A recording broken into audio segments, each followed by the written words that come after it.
All right, I'm unmute, completely unmuted now, right, Tony? Yes. Yeah, I think Calvin. I was listening to your story and I was thinking, where is that university? Where is Naked You? And do they have graduate programs? You know, good gracious, man. We just, you know. So, Tony, I thank you for allowing me to get a chance to tell this story. I've only had a couple of opportunities to talk about it, but I hope it makes some kind of contribution to the general conversation. So, I've always believed that if I can tell you my secrets, and you can tell me yours, that's a real measure of friendship. And that became no more apparent to me than when I was in the Army and I was actually serving as a drill sergeant at Fort Jackson, South Carolina. And my partner while I was a drill sergeant was a woman, and she was one hell of a soldier. And we got really, really tight. A lot of long hours, 16, 18-hour days um, for weeks on end were not uncommon. A lot of time pressure, a lot of getting things accomplished at the last second, and you bond around, a common misery, as it were.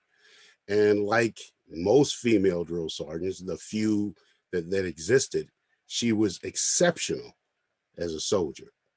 So after training, we would often spend those few hours of off time that we had, and it could have been maybe 4 or 6 hours. At least two of those hours was going to be put into drinking beer, talking about stuff, and just kind of decompressing about life itself. And though we had spent so much time together, the thing is, she had never asked me to come over to her place, to her apartment. We had been, to bars, NCO clubs, stuff like that. Um, she had been over to my place. I never came over to her place. So while we were drinking beer one night, I asked her, hey, you know what? How come you don't never ask me to come over to your place? And she said, Ray, I'm gay. Now today, her telling me that would have been no more different as she was telling me she had O positive blood. But this was in the United States Army before gays could serve openly in the military, before don't ask, don't tell. This would have been in 1986. And the general policy was that if you were engaged or even was alleged that you were engaged in some homosexual conduct, whether it was consensual or not, you could be subject to a court martial.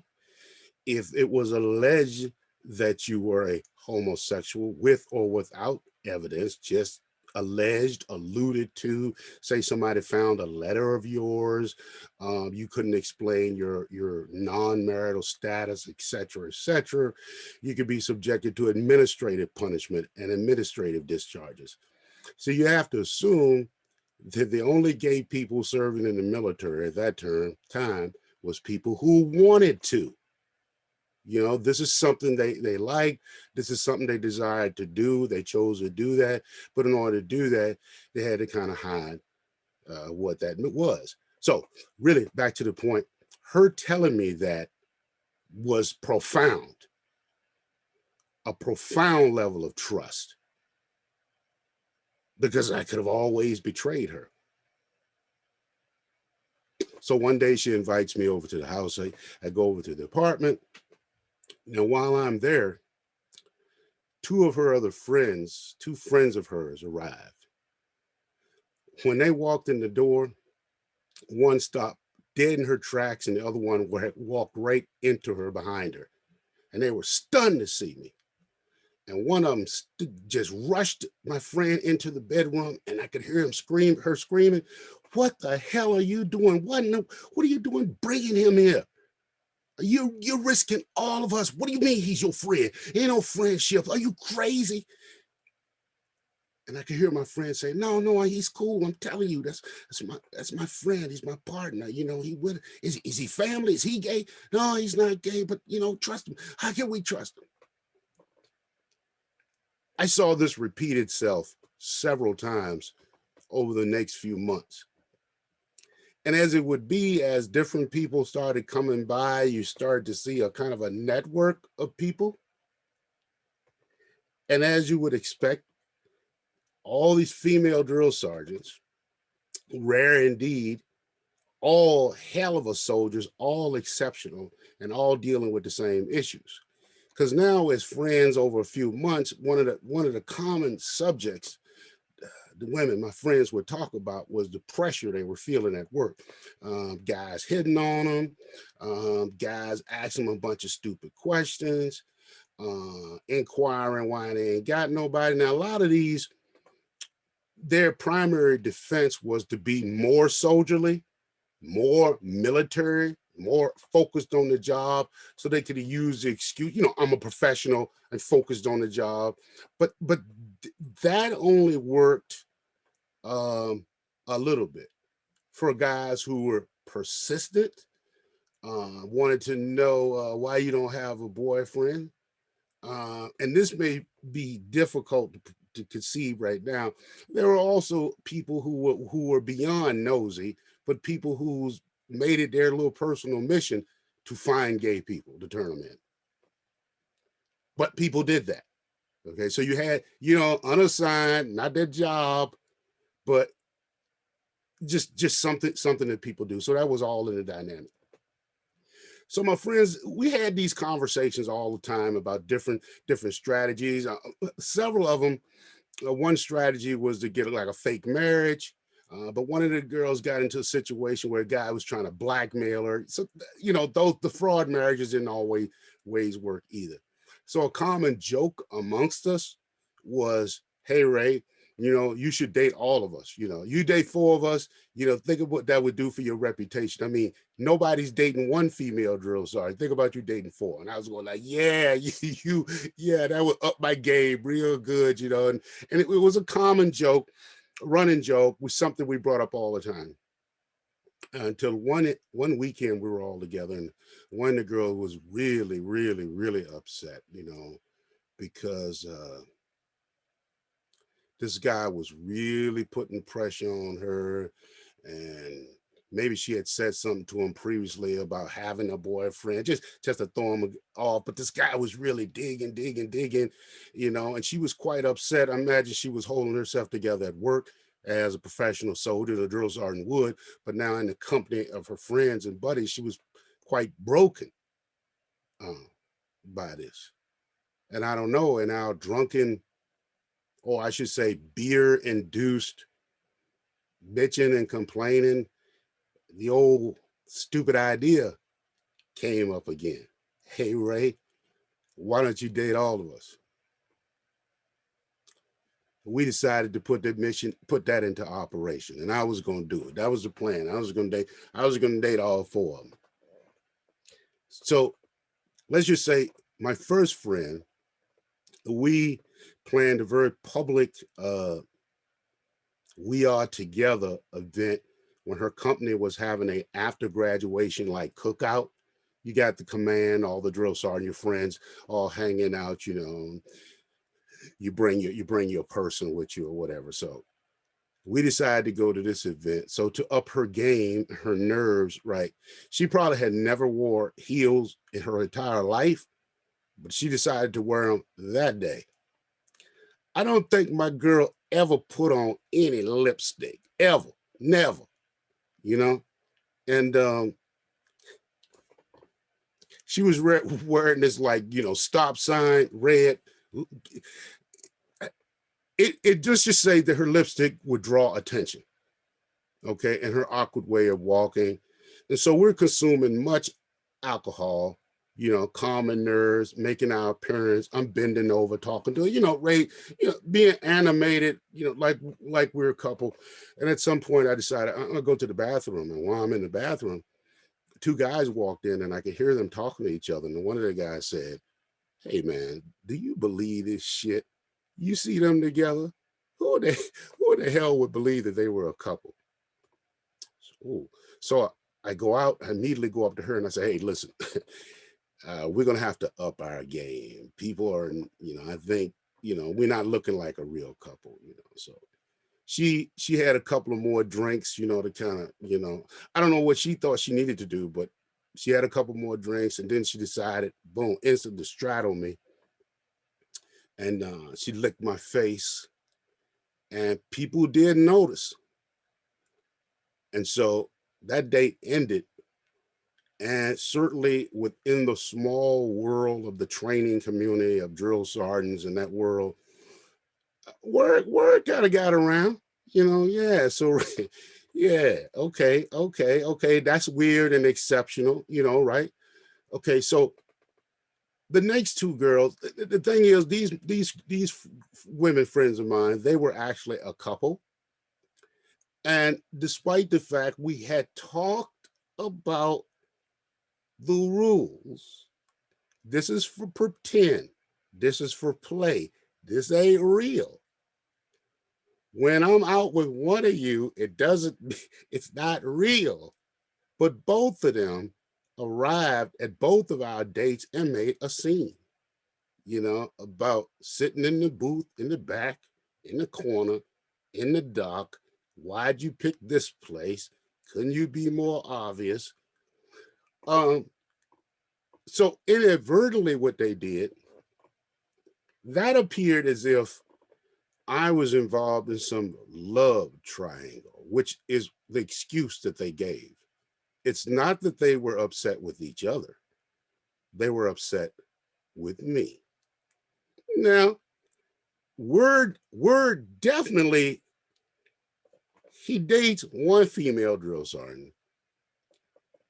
He got two female drill sergeants fighting over him in public. So word is around, The fourth friend. Now, amongst my friends, I would say we probably look the most alike in terms of her more masculine appearance, hell of a soldier. But and we shared the same things in common. I mean, we went out to like a sports bar on the base, great conversations about football, sports, physical fitness. She was a great athlete. And the thing was, we were just like the ugliest couple in the world. I mean, it's like you saw us together, and people was like, oh, hell no. This we just it didn't work. People won, but people didn't buy it. So now what's starting to happen? He dates one female drill sergeant. Lightning strike, right? Three, four. People are coming up to me in various forms and ways saying some variation on this. Man to man, drill sergeant is still drill sergeant, soldier to soldier, dude to dude, brother to brother, just between us. You're not really dating those women, are you? My general response, well, of course I am. I can't explain it. It's just nobody's buying it though. I think the general response might have been something along the lines of bullshit. So one day I hear that the commander wants to see me in his office. So I'm on my way to the commander's office, but before I get there, the sergeant major stops me before I go in, and he said, Sergeant Christian, you know what this is all about. Your personal conduct and your behavior, your social activities in and around the base. But why don't you do yourself a favor? Nobody thinks that you're really dating those women. Why don't you help the army and help yourself and let us get rid of these freaks and kick them out? I said, I'll just take it up with the commander.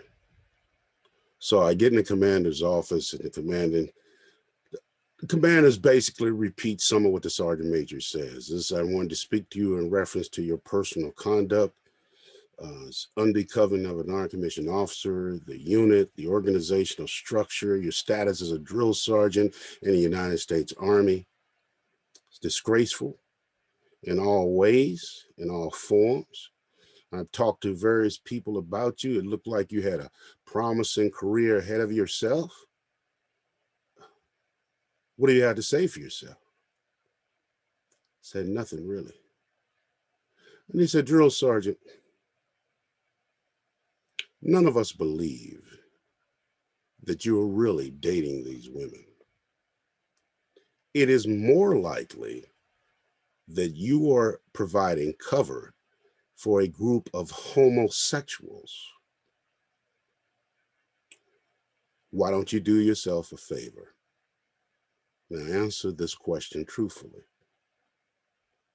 Why are you dating these women? I said, sir, I love them all. He said, bullshit. I'll be talking to you again later about our recommended charges. And I left. Now, those recommended charges were eventually thrown out because without me actually admitting to that, they had absolutely nothing. But they tried to intimidate me all the way to my core, to my soul, to my sense of loyalty to a whole bunch of groups. Can I trust you with my secrets? Will you trust me with yours? That's the same measure I use for what friendship is today. And that's my story.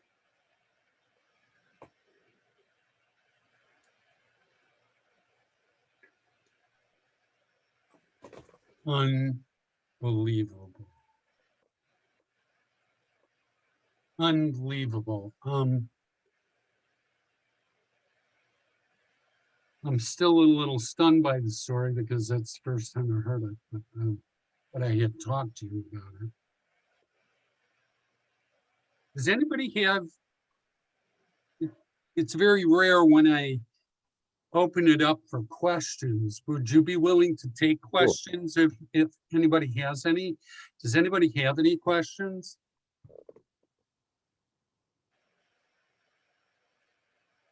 I have a question, Ray. Sure. It's a really interesting time to have experienced in the Army, in the military during that time. Just curious, was there anything in your background that you felt led you to be an ally in that way?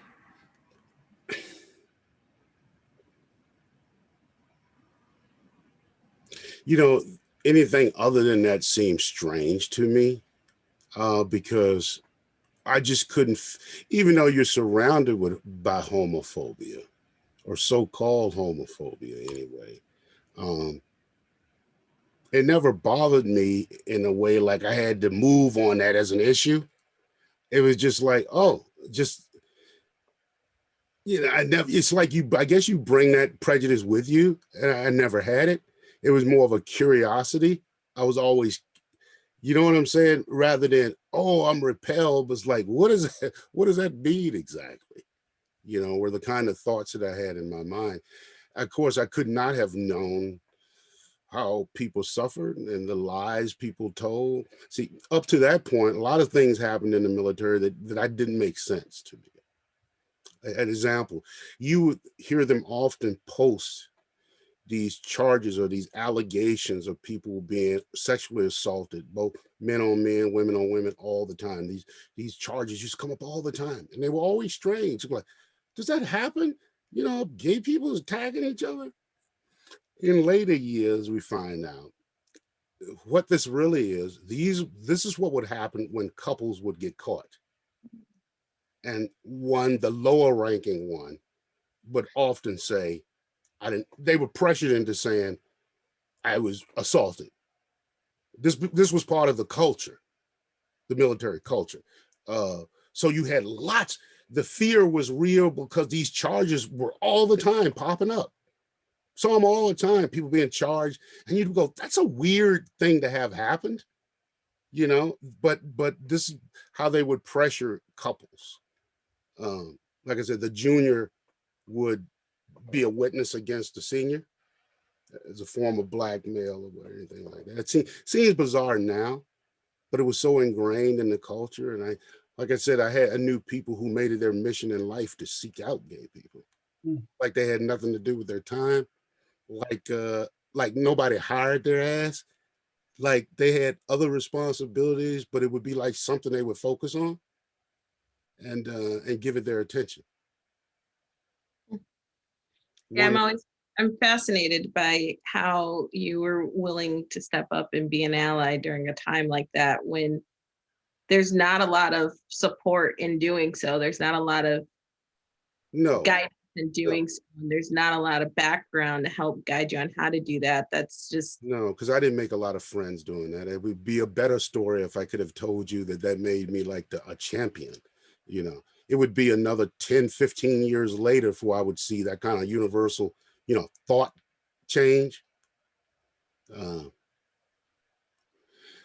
it's crazy because like 10 years later, I'd be teaching at the NCO Academy, a course called What is Homosexual Orientation?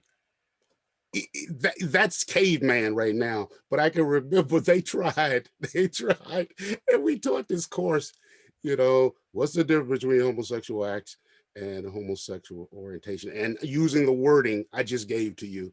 That was a real course that we taught in the real non-commissioned officers leadership academy. Yes, it was. Yeah. We thought it was pretty progressive.